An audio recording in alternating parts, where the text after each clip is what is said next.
Hello everyone. तो आज की इस वीडियो के अंदर हम लोग बात करने वाले हैं दो कमांड्स के बारे में। असल में ये जो कमांड्स मैं आपको बताने वाला हूँ ये बहुत ही ज़्यादा इम्पोर्टेंट टॉपिक है।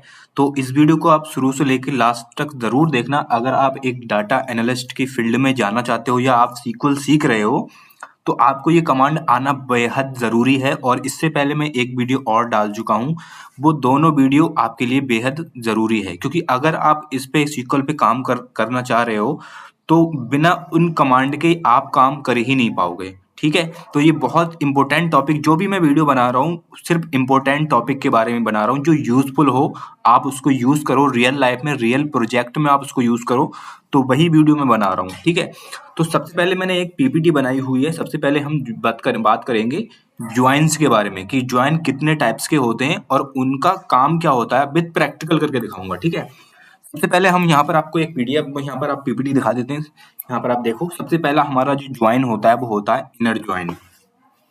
इनर ज्वाइन काम क्या करता है, देखो यहाँ पर आप एक डेफिनेशन लिखी हुई है, उसको पढ़ लो। देखो यहाँ पर लिखा हुआ है, written only the record that have matching values in both tables being joined. मतलब वो उन उस डाटा को मैच, मतलब यहाँ पर ज्वाइन करता है जो दोनों टेबल में सेम हो। अब सेम का क्या मतलब है, देखो अगर आपके पास दो टेबल हैं तो आपको उस दोनों टेबल में एक ऐसा कॉलम बनाना पड़ेगा जिसमें दोनों उसमें सेम वैल्यू होना चाहिए, तभी वो दोनों उसको मैच कर पाएगा। अगर आपके पास दो टेबल हैं, एक में आईडी कुछ और है, एक में कुछ और है, तो ऐसे वो मैच नहीं करेगा। सिर्फ वही मैच करेगा जो आपके मैच कॉमन चीजें होंगी उसको मैच करेगा, बाकी को हटा देगा बिल्कुल। अभी मैं आपको इसका एग्जाम्पल दिखा देता हूँ माई सीक्वल खोल के। देखो एग्जाम्पल क्या है, मेरे पास है यहाँ पर दो टेबल। देखो यहाँ पर आईडी मैंने एक कॉमन बना रखी है, कॉलम मैंने आईडी का बना रखा है जिसमें आईडी दी हुई है एम्प्लॉय की। यहाँ पर देखो सारी एम्प्लॉय की आईडी दी हुई है। और यहाँ पर मैंने एक पेमेंट टेबल बनाया हुआ है जिसकी एम्प्लॉय की आईडी दी हुई है। इससे क्या पता चलता है कि अगर इसमें एक ही ये वाली आईडी है, ए नाम पे शारिक है, तो यहाँ पर एक आईडी है ए, मतलब 1 है, तो यहाँ पर मतलब ये शारिक की सैलरी हो गई। ठीक है, तो इस तरह से आपको एक कॉमन टेबल दोनों में बनाना पड़ेगी। अब इनर ज्वाइन कैसे काम करता है हम उसको बारे में देख लेते हैं थोड़ा प्रैक्टिस करके। Select star from MP info, ये हमारा एस्ट्रिस को लगाते हैं। एस्ट्रिस हम इसलिए यूज करते हैं, अगर आपको नहीं पता तो मैं आपको बता देता हूँ।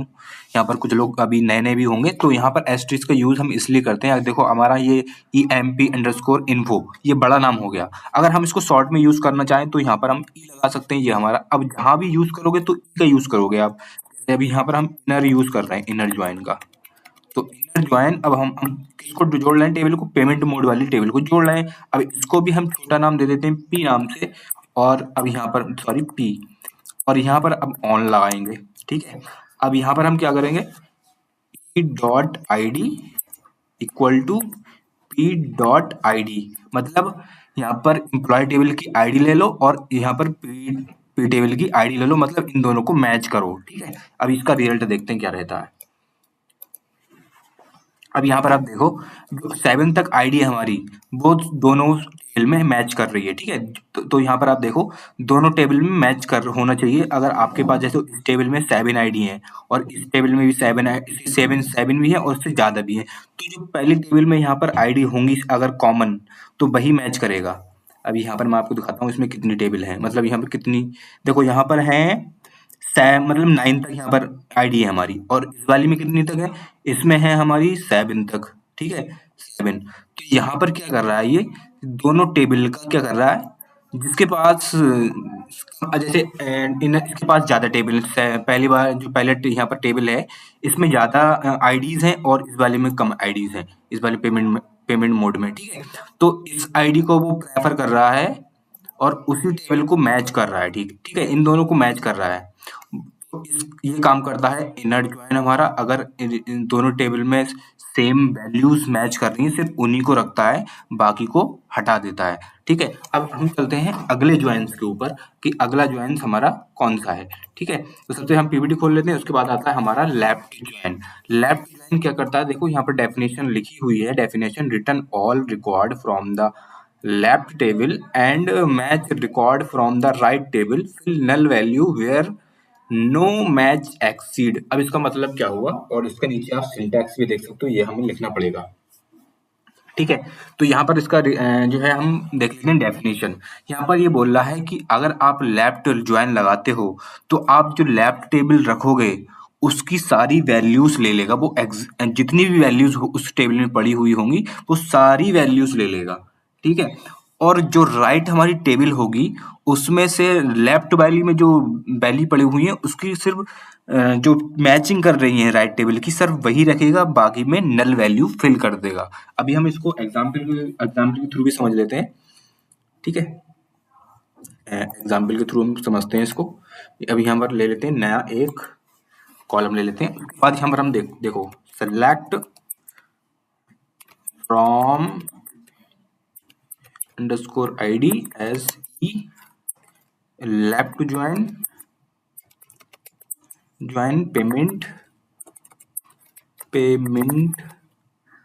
मोड एज P और ऑन हम यहाँ पर लगाते हैं। अब यहाँ पर आपको लेफ्ट में वही लेना है जो आपको लेफ्ट टेबल में रखना है। ठीक है, तो यहाँ पर मैं रखना चाहता हूँ एम्प्लॉय वाली टेबल को लेफ्ट में, तो E.ID इसको इक्वल टू करना है P.ID से, मतलब हमें ID टू ID मैच करना पड़ रही है। ठीक है, तो इसके बाद हम कर देते हैं इस पर रन। अब जैसे हम यहाँ पर रन करेंगे तो यहाँ पर देखो लेफ्ट टेबल तो हमारी ये एम्प्लॉय वाली होगी ना, तो इसमें जितने भी रिकॉर्ड हैं वो एग्जिट से मतलब जितने भी हैं वो सारे आ गए।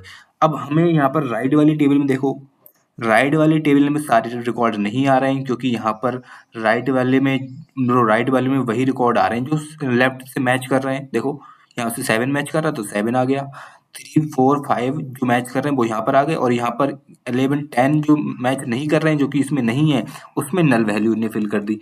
तो ये हमारा लेफ्ट ज्वाइन काम करता है।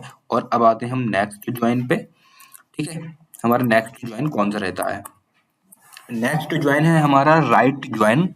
उसमें डेफिनेशन यहाँ पर लिखी हुई है, इसको पढ़ लो। Return all record from the right table and match record from the left table null where no match exist in the left table. देखो अब इसका सिंपल सा फंडा वही है जो लेफ्ट टेबल का है। देखो अब यहाँ पर राइट टेबल में जो भी रिकॉर्ड होंगे वो तो एग्जिट सारे ही के सारे यहाँ पर दे देगा, हमें निकाल के हमारे आगे सारे शो कर देगा राइट टेबल के जितने भी रिकॉर्ड होंगे। अब लेफ्ट टेबल में वही रिकॉर्ड रखेगा जो राइट टेबल से मैच कर रही होंगी वैल्यूज। ठीक है, अब इसको एग्जाम्पल के थ्रू समझ लेते हैं। सबसे पहले यहाँ पर हम एक और नया बना लेते हैं और यहाँ पर select star from EMP info as E, और हम यहाँ पर राइट ज्वाइन लगाएंगे तो right join payment mode as P on.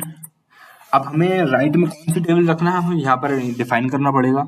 ठीक है, तो राइट में हमें ये टेबल रखना है एम्प्लॉय वाली, सॉरी हम यहाँ पर रख लेते हैं पेमेंट वाली। ठीक है, तो हम P.ID और यहाँ पर हम रख देते हैं E.ID। तो इसको रन कर लेते हैं। अब देखो, अब यहाँ पर आप देखो ये तो हमारी रही कौन सी लेफ्ट टेबल, ये वाली हमारी है जो लेफ्ट टेबल, एम्प्लॉय वाली जो टेबल है वो है लेफ्ट टेबल।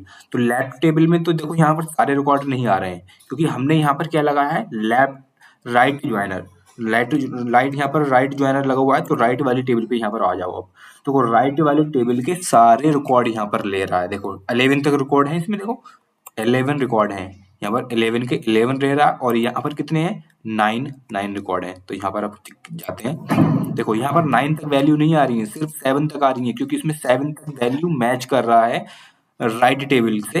जो 7 वाली जो लेफ्ट वाली टेबल है उसके 7 रिकॉर्ड मैच कर रहे हैं। ठीक है, तो उसको सिर्फ वही रखेगा, बाकी में नल वैल्यू भर देगा। बस रिवर्स है, राइट में राइट की सारी वैल्यू रखता है और लेफ्ट में लेफ्ट की सारी वैल्यू रखता है, बाकी जो लेफ्ट में होगी उसको उतने उसके वही रिकॉर्ड रखेगा जो मैच कर रहे होंगे। बस इतना सा फंडा है इसमें। अब यहाँ पर हमारा आता है फुल ज्वाइन। फुल ज्वाइन असल में यहाँ पर क्या है, फुल ज्वाइन जब यहाँ पर आप लगाओगे तो वो डायरेक्टली काम नहीं करेगा। आपको क्या करना पड़ेगा, एक जो है यहाँ पर आप देख लो। सबसे पहले मैं इसका PPT में बता देता हूँ कि फुल ज्वाइन काम कैसे करता है। यहाँ पे लिखा हुआ return all record when the when there is a match in either left और राइट टेबल, दोनों टेबल में मैच करना चाहिए, ठीक है।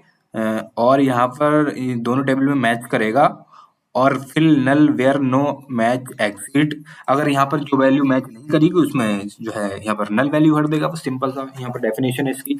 अब यहाँ पर इसको प्रैक्टिकल करके देख लेते हैं यहाँ पर फुल ज्वाइन कैसे काम करता है। फुल ज्वाइन एकदम काम नहीं करता है, यहाँ पर हमें राइट और लेफ्ट के दोनों यहाँ पर फंक्शन चलाना पड़ेंगे। तो यहाँ पर हम सबसे पहले कर लेते हैं जल्दी जल्दी से इस तरह से, from emp_info as e left join payment sp on left join sp on। अब यहाँ पर हमारी लेफ्ट आईडी रहेगी e.id इक्वल टू e.id, ठीक है। अब यहाँ पर हमें क्या करना है, यूनियन, इस तरह से इसको लगाना है। अब यहाँ पर हमें लिखना है select star from emp_info as e right join payment sp और ऑन लगाना है। अब हमें यहाँ पर राइट टेबल में कौन सी रखना है, पेमेंट वाली आईडी इक्वल टू e.id। अब यहाँ पर हमें क्या करना है, सारे कोड को सिलेक्ट करना है और इसको रन कर देना है। तो जैसे ही आप सारे कोड को सिलेक्ट एंड रन करोगे उसके बाद यहाँ पर आप देखो सभी रिकॉर्ड आएंगे, लेकिन यहाँ पर देखो सभी रिकॉर्ड आ रहे हैं देखो, लेकिन जो 6 है वो 6 से अगर मैच नहीं कर रहा है, देखो यहाँ पर जो वैल्यू नहीं आ रही उसमें नल वैल्यू भर देगा। रिकॉर्ड तो वो दोनों टेबल के देगा, लेकिन अगर उसमें यहाँ पर मैच नहीं करेगा तो वो उसमें नल वैल्यू भर देगा। देखो यहाँ पर तो 6 है मगर यहाँ पर 6 नहीं है, यहाँ पर इस वाले टेबल में, तो इसमें नल वैल्यू भर दी। तो यहाँ पर तो 10 11 है, देखो इसमें तो वैल्यू भरी हुई है मगर इसमें नहीं है, तो इसमें क्या करा, उसने नल वैल्यू भर दी। तो हमारा जो फुल ज्वाइन का काम है वो यही होता है, सारे रिकॉर्ड रखेगा। रिकॉर्ड तो वो सारे रखता है, लेकिन जो वैल्यू मैच नहीं करती है उसमें नल वैल्यू भर देता है। यहाँ पर आप फिर से रिपीट देख लो, यहाँ पर ये हमारा राइट ज्वाइन है, राइट ज्वाइन में सारी वैल्यूज आएंगी और जो लेफ्ट ज्वाइन रहेगा उसमें वही वैल्यू आएंगी जो यहाँ पर राइट ज्वाइन से मैच कर रही होंगी यहाँ पर। और यहाँ पर हमारा जो लेफ्ट ज्वाइन है, लेफ्ट ज्वाइन में जो भी हमारी लेफ्ट टेबल की जो वैल्यूज होंगी वो सारी आएंगी और राइट ज्वाइन में वही वैल्यूज आएंगी जो लेफ्ट टेबल से मैच कर रही होंगी, ठीक है। सिंपल सा यही वाला फंडा रह गया इसमें। अब हमारा आता है यहाँ पर ग्रुप बाई। लोग ग्रुप बाई को एक बार पीपीटी में देख लेते हैं, पीपीटी में कैसे है ग्रुप बाई।